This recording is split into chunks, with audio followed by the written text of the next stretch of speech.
Hello दोस्तों, कैसे आप सभी। स्वागत है आप सबके अपने YouTube channel the edu academy पर। दोस्तों, आप लोगों ने थंबनेल देख करके ही इस वीडियो को क्लिक किया होगा, तो आपको पता चल गया होगा कि आज हम कितना इम्पॉर्टेंट टॉपिक यहाँ पर डिस्कस करने वाले हैं। और टॉपिक का नाम क्या है, तो सुप्रीम कोर्ट ऑफ इंडिया या भारत का सर्वोच्च न्यायालय के बारे में जो है कितना लगभग हम 100 प्रश्न यहाँ पर देखेंगे। काफ़ी इम्पॉर्टेंट क्वेश्चन है। सभी जो है किताबों का निचोड़ यहाँ पर निकाल करके इम्पॉर्टेंट 100 प्रश्न यहाँ पर लाया गया है। आप क्वेश्चनों का जो है एक तरह से यहाँ पर देख सकते हैं कि कितने अच्छे क्वेश्चन यहाँ पर देखने को आपको मिलेगा। बाकी मैं जो आपको बताता हूँ कि मैं इस क्लास में वैसे क्वेश्चन को जो है कवर करता हूँ जो आने वाले जितने भी एग्ज़ाम हैं उस लिहाज से काफ़ी इम्पॉर्टेंट होते हैं। तो चलिए, आपका ज़्यादा समय न लेते हुए आज का जो हमारा इम्पॉर्टेंट टॉपिक है सर्वोच्च न्यायालय यानी सुप्रीम कोर्ट के बारे में जो है हम उसका प्रश्न देख लेते हैं। और लगभग कितना, तो 100 प्रश्न हम यहाँ पर कवर करने की कोशिश करेंगे। चलिए शुरू करते हैं और देखते हैं सबसे पहला क्वेश्चन। तो दोस्तों, सबसे पहला क्वेश्चन है कि भारतीय संविधान के किस भाग में संघीय न्यायपालिका का उल्लेख मिलता है। तो भारतीय संविधान के भाग 5 में आपको संघीय न्यायपालिका का उल्लेख देखने को मिलता है। अगला प्रश्न है, संविधान के व्याख्याकार और संरक्षक कौन है। यानी संविधान के बारे में विस्तृत जानकारी देने वाली और संविधान के मूल भावना का संरक्षण करने वाला कौन होता है, तो वो होता है भारत का सर्वोच्च न्यायालय यानी supreme court of India. Clear है। अगला प्रश्न देख ले कि भारतीय संविधान की व्याख्या करने का मुख्य अधिकारी कौन होता है, तो वो होता है सर्वोच्च न्यायालय के न्यायाधीश जो होते हैं वही जो है मुख्य अधिकारी के रूप में जाने जाते हैं। किसके लिए, तो भारतीय संविधान का व्याख्या करने के लिए। क्लियर है। आगे बढ़ते हैं, अगला प्रश्न देख लें। अगला प्रश्न है कि किसके अंतर्गत भारत में सर्वप्रथम सर्वोच्च न्यायालय की स्थापना की गई थी। या फिर आप क्वेश्चन इस तरह से भी पूछा जा सकता है कि किस अधिनियम के अंतर्गत भारत में सर्वप्रथम सर्वोच्च न्यायालय होने का जो है एक तरह से संकल्प लिया गया था। तो वो कब किया गया था, वो किया गया था ये जब कहा जाए कि संवैधानिक विकास हो रहा था। किसका, तो यूरोपियन कंपनी यानी ब्रिटिश कंपनी का जब संवैधानिक विकास हो रहा था तो उन्होंने सर्वप्रथम एक एक्ट लेकर आए थे 1773 ईस्वी में, रेगुलेटिंग एक्ट। इसी एक्ट के तहत कहा गया था कि भारत में एक सर्वोच्च न्यायालय नाम का एक गवर्नमेंट बॉडी होगा जो किसके लिए, प्रशासन की देख रेख करेगी। तो इसका सही आंसर क्या हो जाएगा, रेगुलेटिंग एक्ट 1773। मूल संविधान में अगला प्रश्न है कि मूल रूप से संविधान में सर्वोच्च न्यायालय में मुख्य न्यायाधीश के अतिरिक्त कितने न्यायाधीश की व्यवस्था थी। तो मूल रूप से यानी जब संविधान बना था उस समय जब सर्वोच्च न्यायालय के बारे में उसमें लिखा गया था तो उसमें बात किया गया था 7+1 यानी एक जो है वो क्या होंगे, चीफ जस्टिस होंगे। यानी मुख्य न्यायाधीश एक होंगे और 7 अन्य न्यायाधीश होंगे। तो ये प्रावधान कब था, जब संविधान बन के तैयार हुआ था, यानी मूल संविधान में। लेकिन बाद के समय के बाद का जो है क्वेश्चन भी हम आगे देख लेते हैं। अगला प्रश्न है कि वर्तमान समय में सर्वोच्च न्यायालय में मुख्य न्यायाधीश के अतिरिक्त कितने न्यायाधीश का प्रावधान है। तो जब संविधान बना था तो आप 7+1 है और वर्तमान समय में बात कर जाए तो 30+1 यानी 31 टोटल न्यायाधीश होंगे, जिसमें एक जो है क्या होंगे, मुख्य न्यायाधीश यानी चीफ जस्टिस ऑफ इंडिया, और 30 जो है अन्य कौन होंगे, अन्य न्यायाधीश होंगे। आपको प्रश्न का जवाब देना है कमेंट सेक्शन में आकर के कि अभी वर्तमान समय में चीफ जस्टिस ऑफ इंडिया कौन है। अगर आपने थंबनेल देख करके यहाँ पे क्लिक किया है तो थंबनेल में ही चीफ जस्टिस का आपको फोटो देखने को मिल गया होगा। आपको बस कष्ट इतना करना है कि उनका नाम आपको कमेंट सेक्शन में लिख देना है। आगे बढ़ते हैं, अगला प्रश्न देख लें कि उच्चतम न्यायालय, अगला प्रश्न है उच्चतम न्यायालय के न्यायाधीशों की संख्या में वृद्धि करने का शक्ति किसके पास है। तो उच्चतम न्यायालय के न्यायाधीशों की संख्या में वृद्धि करने की शक्ति, जिसका सही आंसर हो जाएगा किसके पास है, तो संसद चाहे तो उच्चतम न्यायालय में न्यायाधीशों की संख्या को बढ़ा या घटा सकता है। अगला प्रश्न देख ले, उच्चतम न्यायालय के मुख्य न्यायाधीश की नियुक्ति कौन करता है? तो इसका सही जवाब हो जाएगा राष्ट्रपति के द्वारा उच्चतम न्यायालय के मुख्य न्यायाधीश की नियुक्ति की जाती है। अगला प्रश्न देख ले, भारत के कार्यवाहक मुख्य न्यायाधीश की नियुक्ति कौन करता है? तो भारत के जो है कार्यवाहक मुख्य न्यायाधीश की नियुक्ति भी किनके द्वारा की जाती है? तो भारत के राष्ट्रपति के द्वारा किया जाता है। क्लियर है? आगे बढ़ते हैं, अगला प्रश्न देख लें। अगला प्रश्न है कि राष्ट्रपति सर्वोच्च न्यायालय के अन्य न्यायाधीशों की नियुक्ति में किससे परामर्श करता है? तो राष्ट्रपति जो है मुख्य न्यायाधीश के अलावा जो अन्य न्यायाधीशों की नियुक्ति करता है तो किससे? सर्वोच्च न्यायालय के मुख्य न्यायाधीश से परामर्श करने के पश्चात ही राष्ट्रपति उनकी नियुक्ति करते हैं। क्लियर है? अगला प्रश्न है, सर्वोच्च न्यायालय में तदर्थ न्यायाधीशों की नियुक्ति किस देश के न्याय प्रणाली से प्रेरित है? तो तदर्थ न्यायाधीशों की नियुक्ति फ्रांस के न्याय प्रणाली से क्या है? प्रेरित है। अगला प्रश्न देख ले, सर्वोच्च न्यायालय में तदर्थ न्यायाधीश की नियुक्ति कब होती है? तो न्यायालय के किसी सत्र के लिए न्यायाधीशों का कोरम, जिसे हम गणपूर्ति भी कहते हैं, जब नहीं होता है तो तदर्थ न्यायाधीश की नियुक्ति की जाती है। और तदर्थ न्यायाधीश की नियुक्ति किस न्याय प्रणाली से ली गई है? तो फ्रांस के न्याय प्रणाली से लिया गया है। क्लियर है? आगे बढ़ते हैं दोस्तों। आगे बढ़ने से पहले आप यहाँ पर देख सकते हैं कितना इम्पॉर्टेंट सब क्लास मैंने अभी तक यहाँ आपको दे दिया है। आप देखेंगे तो प्रमुख नदियों के बारे में लगभग 100-150 क्वेश्चन जो काफ़ी इंपॉर्टेंट है। 2011 से जनगणना से रिलेटेड भी काफ़ी क्वेश्चन मैंने यहाँ पर करवा दिया है। अगर आप डिटेल में हिस्ट्री पढ़ना चाहते हैं, पॉलिटी पढ़ना चाहते हैं, जैसे मैंने यहाँ पर एक थंबनेल यहाँ पर लगाया है, लेकिन पूरा जो है पॉलिटी आपको जो है पढ़ा दिया गया है। आप जाएंगे प्लेलिस्ट में तो इंडियन पॉलिटी नाम से प्लेलिस्ट आपको मिल जाएगा। वहाँ पे अलग से सुप्रीम कोर्ट के बारे में पढ़ाया गया है, हाई कोर्ट के बारे में आपको देखने को मिल जाएगा। डिटेल एकदम जो है लेक्चर वहाँ पे देखने को मिलेगा। साथ ही साथ अगर आप जीके में की बात कर ले तो आपको सौरमंडल यानी भूगोल, ज्योग्राफी के बहुत सारे चैप्टर को कवर कर दिया गया है। इसी तरह का टोटली पैकेज दोस्तों आपको यहाँ पर देखने को मिलेगा। करंट अफेयर्स भी 22 से यानी 22 जुलाई से लेकर के अगस्त जुलाई तक का जो है 23 जुलाई तक का जो है पूरा करंट अफेयर्स वहाँ क्लास बाय क्लास करा दिया गया है। तो आप जाएं प्लेलिस्ट में, आपको सारा वीडियो देखने को, क्लास देखने को मिल जाएगा। और इस क्लास के लिए आपको सिर्फ एक रिक्वेस्ट है, आपको सिर्फ एक काम करना है, आपको हमारे चैनल द एडू एकेडमी को सब्सक्राइब करके आप हमारे साथी बन जाइए, ताकि मैं जैसे ही कोई वीडियो अपलोड करूं, क्योंकि ये वीडियो मैं आप लोगों के लिए अपलोड करता हूं, काफ़ी मेहनत के बाद एक कंटेंट तैयार करके लाता हूं दोस्तों आपके लिए। और वो कंटेंट अगर आपको पसंद आता है तो आप हमारे इस वीडियो को क्या करेंगे, इस वीडियो पे आपको कमेंट भी करना है, साथ ही साथ इस वीडियो को लाइक भी कर देना है, शेयर भी कर देना है। तो चलिए आपका समय ज़्यादा यहाँ पे व्यर्थ ना करते हुए आगे बढ़ते हैं और अगला प्रश्न देख लेते हैं। मुझे पूरी उम्मीद है आप वीडियो देख रहे हैं तो आप हमारे चैनल के सब्सक्राइबर ज़रूर होंगे। अगला प्रश्न देख लें, सर्वोच्च न्यायालय में तदर्थ न्यायाधीश की नियुक्ति कौन कर सकता है? तो राष्ट्रपति की अनुमति प्राप्त कर सर्वोच्च न्यायालय का मुख्य न्यायाधीश ही, सर्वोच्च न्यायालय का मुख्य न्यायाधीश ही करेगा नियुक्ति, पर किसकी अनुमति से? तो राष्ट्रपति की अनुमति से। अगला प्रश्न है कि सर्वोच्च न्यायालय में न्यायाधीश नियुक्त होने के लिए व्यक्ति को कम से कम कितने वर्ष उच्च न्यायालय का एडवोकेट या वकील होना चाहिए? तो जो है उच्च न्यायालय यानी हाई कोर्ट में कम से कम 10 वर्ष का उसका प्रैक्टिस होना चाहिए, यानी वो 10 वर्षों तक वकील रहा हो, तभी वो सर्वोच्च न्यायालय में क्या न्यायाधीश के रूप में नियुक्त हो सकते हैं। अगला प्रश्न है, उच्चतम न्यायालय के मुख्य न्यायाधीश कितने वर्ष की आयु तक पदधारी रहते हैं? तो इसका सही जवाब हो जाएगा 65 वर्ष की आयु तक वो जो है पद पे बने रह सकते हैं। क्लियर है? आगे बढ़ते हैं, अगला प्रश्न देख लें। अगला प्रश्न है कि उच्चतम न्यायालय के न्यायाधीशों की सेवानिवृत्ति यानी क्या कहा जाए उसको, रिटायरमेंट की आयु कितनी होती है? तो 65 वर्ष होती है।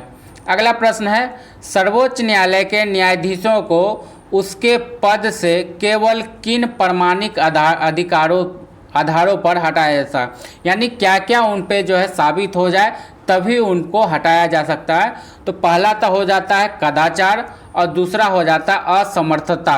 ये दो कारण होने पर ही सुप्रीम कोर्ट के जज को उसके पद से हटाया जा सकता है।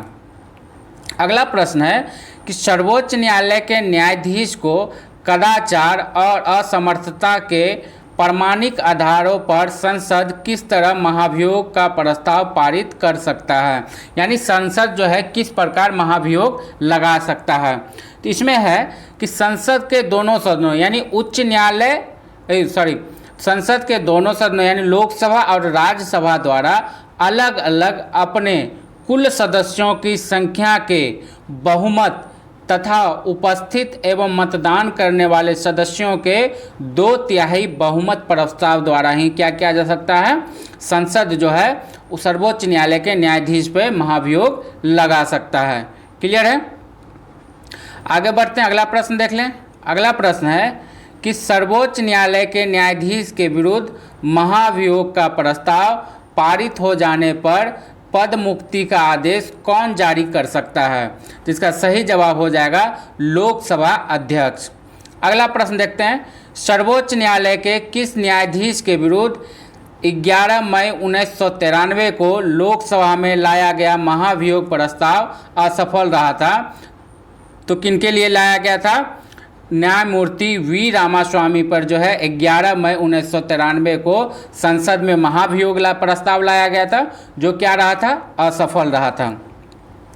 अगला प्रश्न है, सर्वोच्च न्यायालय के मुख्य न्यायाधीश को प्रतिमाह कितना वेतन मिलता है। तो प्रतिमाह 2,80,000 रुपया वेतन के रूप में किन्हें मिलता है, तो मुख्य न्यायाधीश को, सुप्रीम कोर्ट के मुख्य न्यायाधीश को। वहीं पर बात कर लें सुप्रीम कोर्ट के अन्य न्यायाधीश को कितना वेतन मिलता है, तो वो मिलता है 2,50,000 यानी 2.5 लाख रुपया वेतन मिलता है। क्लियर है। अगला प्रश्न है, भारत के किस मुख्य न्यायाधीश ने राष्ट्रपति के रूप में काम किया था। भारत के किस मुख्य न्यायाधीश ने राष्ट्रपति के रूप में काम किया था। तो जस्टिस एम हिदायतुल्लाह जो हैं, इन्होंने जस्टिस रहते हुए भी क्या किया था, राष्ट्रपति के रूप में कुछ दिन काम किया था। अगला प्रश्न है, सेवानिवृत्ति के पश्चात सर्वोच्च न्यायालय के न्यायाधीश क्या वकालत कर सकते हैं। तो इसका जवाब है वो किसी भी न्यायालय में वकालत नहीं कर सकते हैं या कार्य नहीं कर सकते हैं। क्लियर है। आगे बढ़ते हैं, अगला प्रश्न देख लें। अगला प्रश्न है, सर्वोच्च न्यायालय के अधिकार क्षेत्र में वृद्धि करने का अधिकार किसे प्राप्त है।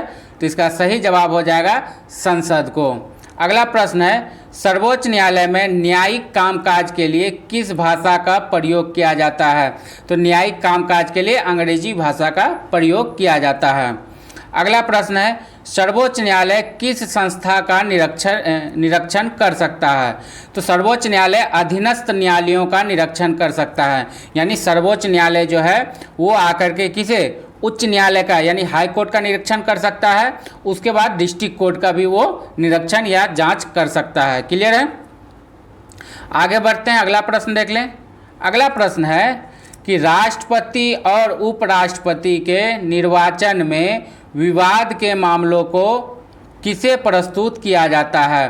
तो जब राष्ट्रपति और उपराष्ट्रपति के निर्वाचन यानी चुनाव में अगर कोई विवाद आ जाता है तो उसे कहाँ सुलझाया जाता है, तो भारत के उच्चतम न्यायालय में इसे सुलझाया जा सकता है।